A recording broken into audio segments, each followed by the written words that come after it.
You're listening to HowStreet.com radio, available online at TalkDigitalNetwork.com.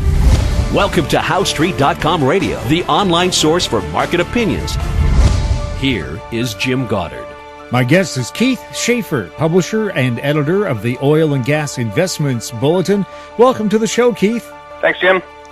It seems everyone's become an oil and gas critic these days, with the price of gasoline going up and down, sometimes in no relation to the real price of oil. What is happening in the crude oil market right now? Well, after December, well, really right through from October through to December, the crude price just collapsed, as everyone's so aware of now. But we've actually had quite a big rebound. Well, it's funny. It seems like a big rebound, but in one sense, it hasn't been. It's only been about 10%. We bottomed out around $44, and oil today is sitting just a hair under 50 in North America, but it's just over 60 in the rest of the world. So we've had quite a big change. Whereas, like on January 15th, the international price and the American price were the same, right down the bottom there at $44. But the international price has bounced up 20%. We've only bounced up 10%. So, I got to tell you, Jim, the charts of the oil stocks lead me to believe that oil is going higher. When I look at these people calling for $20 oil, it's tough to see that in the stock charts. Now we take a look at gasoline prices at the pump. You would think with only a 10% hike in the price of oil, the prices at the pump would only go up 10%, but it seems that they've gone up more than that. Is there a disconnect, though, between the price of crude and the price of gasoline? Well, from a consumer point of view, there's always a bit of a disconnect. It just seems that every time oil jumps, the gas prices jump faster and higher than when it goes down. And I really thought that when oil was dropping to $44, that we would have seen a much bigger drop in gasoline. And I guess we saw a 33% drop. Went from $1.50 a liter down to $1 a liter. But I would have thought it would have gone down more and that it would have gone down a bit faster. But you know what? Here in Canada, Jim, we've got this oligopoly where only 5 or 6 companies kind of control the oil price, and the games that get played at the pump they've been going on for years and years and years, and we always complain about oil or gasoline prices on long holiday weekends going up, and Canadians we're just too polite, I guess. Yeah, somebody once suggested, what if you boycotted one of the major oil companies? Would that affect the price? It'd make the other oil companies pretty happy. I don't know if that would work or not. Again, a lot of people only have a choice of 1 or 2 stations where they live because they've closed so many. Oh, and not only that, if you're in the rural parts of Western Canada, it can be truly, you got one gas station for like an hour, so there's no way you're going anywhere driving for an hour to save a few pennies on gas. And even in Cole Harbor, where people fuel up their yachts, there used to be 3 oil barges. There's now 1. There you go. That's true. So tighter competition? No, not at all. Less competition all the time in Canada. On the oil update, are you bullish on the rig count versus the storage inventory? Well, that's been really interesting to watch. Like every Wednesday, the oil inventory numbers come out, and they've been consistently bearish. And then every Friday, the rig count, the Baker Hughes rig count gets released, and that's been actually pretty bullish. I think the Street has been very surprised at how quickly the rig count has dropped. Nobody really would have thought that 90 rigs a week would drop for 3 weeks in a row through January and February. So that has provided a real big boost to the oil price. And like I said earlier in the interview, Jim, when you look at the stock charts, and even when you look at just oil trading on the tape itself, I'm a little bullish. And I don't have any reason to be, because if I'm bearish on oil, I just buy refineries, and so I don't really care. I'd much rather just see a trend and work on that trend. But right now, I would have to say that the trend is bullish. And going back to the price of gasoline, 20% of the gas refinery workers in the U.S. are on strike. They've brought in replacement workers, but of course they don't have the same expertise or skill, so they're going to be a lot slower getting things out. Plus, we've had the usual springtime fire explosion at some major refinery, this one in California, and I was told right away that would boost California prices by quite a bit, and of course affect the states around them. And you said gasoline is one of the true international products out there where what happens somewhere else in the world affects everybody. Yes. Like you think that certainly natural gas is a continental market, and even oil is a continental market in the sense that the WTI price, West Texas Intermediate, is now $10 a barrel cheaper than the rest of the world based on Brent pricing. But gasoline is set by the highest oil price, which is Brent. So there's $10 difference there. So our gasoline just is really more set on Brent pricing than WTI pricing, and that has jumped 20%, and our gas prices are up 20%. So in that sense, it makes sense. There's been a major purchase in the oil industry. Maybe tell us about it. Oh, well, you know, as these low oil prices continue here, Jim, what's happening is that the producers need a lot of debt to survive, and they need more debt now than they ever have because of the shale plays. The shale plays are hugely capital intensive. These wells cost a lot of money, whereas before the old vertical wells, you could get away with a really expensive well costing $4 to $5 million. Now some of these wells on the deep formations are as much as $13 million. And for junior companies, Jim, that doesn't work. They just cannot afford to do that. So what happened was a lot of these guys used a lot of debt to keep growing. And so now that the prices collapsed, these guys are almost like zombie stocks. That there is no real margin for small-scale production in North America right now. And so these walking dead stocks are just kind of ripe for the picking for those guys who have good balance sheets and whose stocks trade at bigger premiums. So we saw that one of the most highly valued companies in the sector, Kelt Exploration, which is run by Dave Wilson, and Dave is one of the top-tier management teams in Calgary. And that's just so important to understand, because Calgary and Toronto valued all these junior stocks on the quality of management, and Dave is absolutely up there in the top 3 of all of Canada. So his stock trades at a big premium, and so they bought out I wouldn't call them a partner, but the group that owns a bunch of ground around them is a company called Artec, and Artec had some debt problems. Really, now when they were trading at 4 times debt to cash flow, there's no way out of that. There's just no way. So Kelt bought them this week, and what I thought was actually quite rich metrics, because I'm surprised that Kelt paid that much. Kelt paid a 57% premium. And so for a company that really was a bit of a zombie stock, I just thought it was hardly accretive to Kelt at all. And I think if it was in the States, where things aren't so buddy-buddy and tight as they are in Calgary, that deal would have got done at a lower price. But you're starting to see this M&A start to happen now, because companies are just realizing, wow, you know what, oil is just not going back to $100. And really, the junior markets need $100, Jim.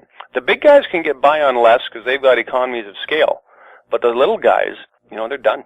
The very, very few juniors can survive here, particularly in these tight oil plays. So that was the most high-profile one we've seen so far. And I think it's just the beginning. As oil stays in the $50 to $65 range, even $65, Jim, it's just not enough for most of these companies, particularly if they have any debt exposure at all. So I think this is a thin edge of the wedge on the M&A side. The Alberta oil sands, what's their long-term future with these low prices? Well, I think you're going to see new developments just stop on a dime. Like Shell mothballed an asset here that had kind of been not getting much attention here this week. And then there's been 3 or 4 other new developing assets that have just been completely put on the shelf. So, you know, current production, no problem. You know, they have one of the lowest break-even prices in the world for assets that are already up and running. Their economies of scale there give them huge leverage to the price of oil. But in terms of any new asset coming on stream, no, we'll have to wait and see the demise of the U.S. shale industry before we see any more oil sands industry really perk up again. It looks like there's good news for the BC liquefied natural gas industry, and we'll talk about that when we return with Keith Schaefer.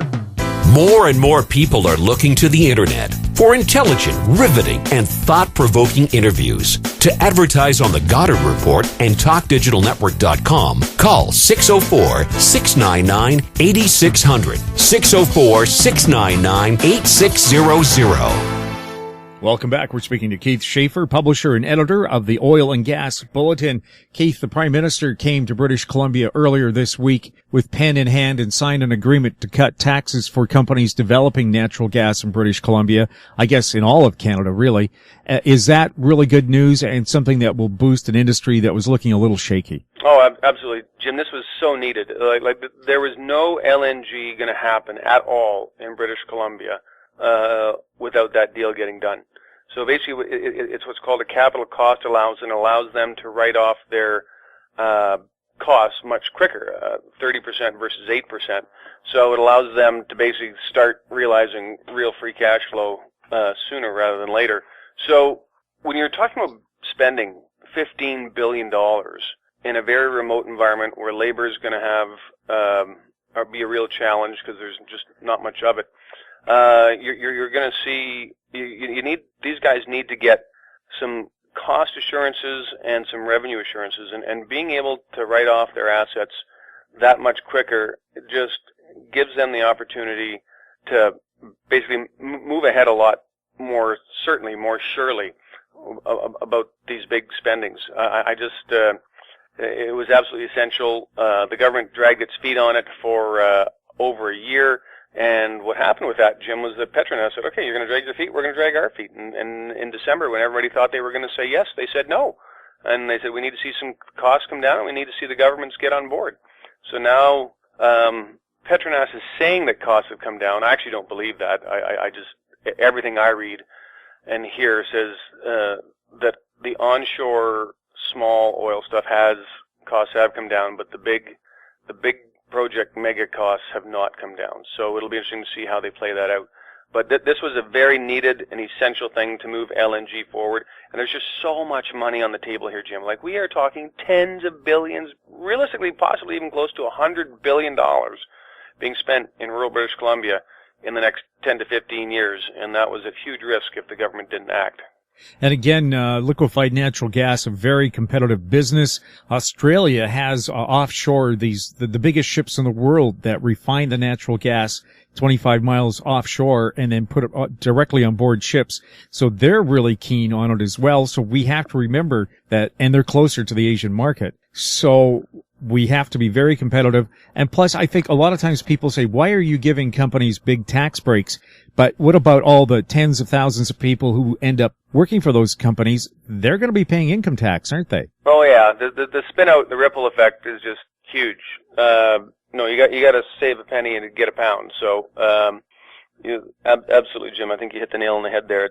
And another thing you got to remember too is that the Asian economies who want liquid natural gas right now, they're getting a lot of their gas from either Russia or Qatar. So either in the volatile Middle East or by an angry group of Russians who tend to get, they've turned the taps off on Ukraine, and who knows if they'll turn the taps off on China or India when those pipelines get built. So these countries in Asia, they are willing to pay a small premium to have Western supplies because they know that rule of law exists here, and they can be guaranteed that supply. Just good diversification for them.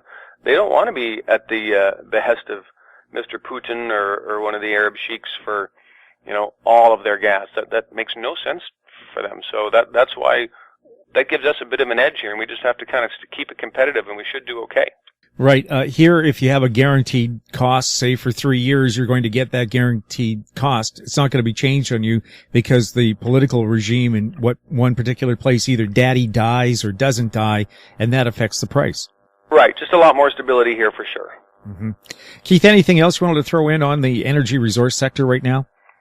Well, I guess, Jim, from an investment point of view, it's just really a time for small bets. There's no big trend yet here. What we've seen is that the rig count has gone down, and even though inventories are still being bloated, the oil price seems to be levitating, which is creating a lot of non-believers.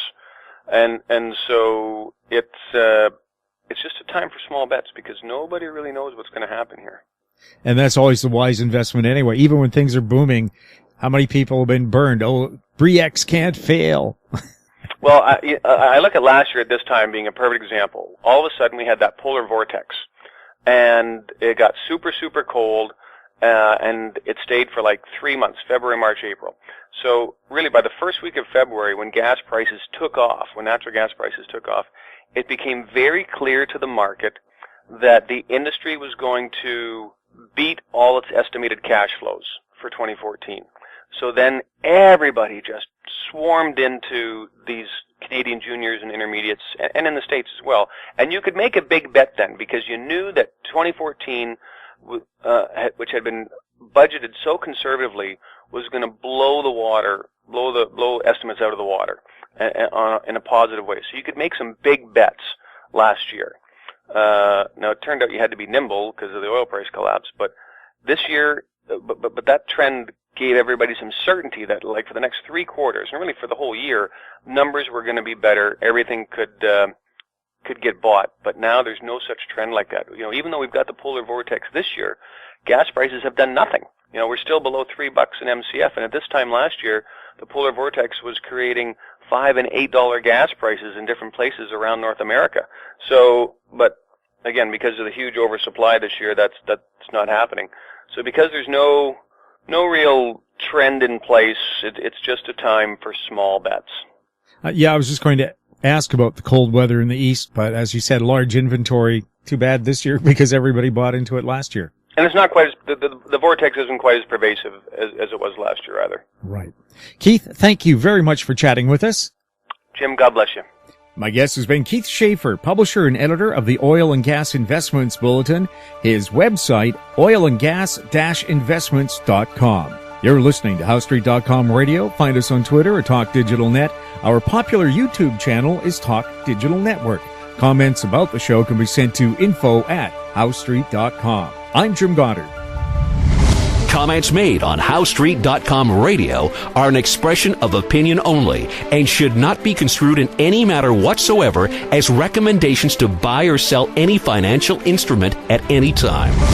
Available online at TalkDigitalNetwork.com. HowStreet.com radio is a production of HowStreet Media Incorporated.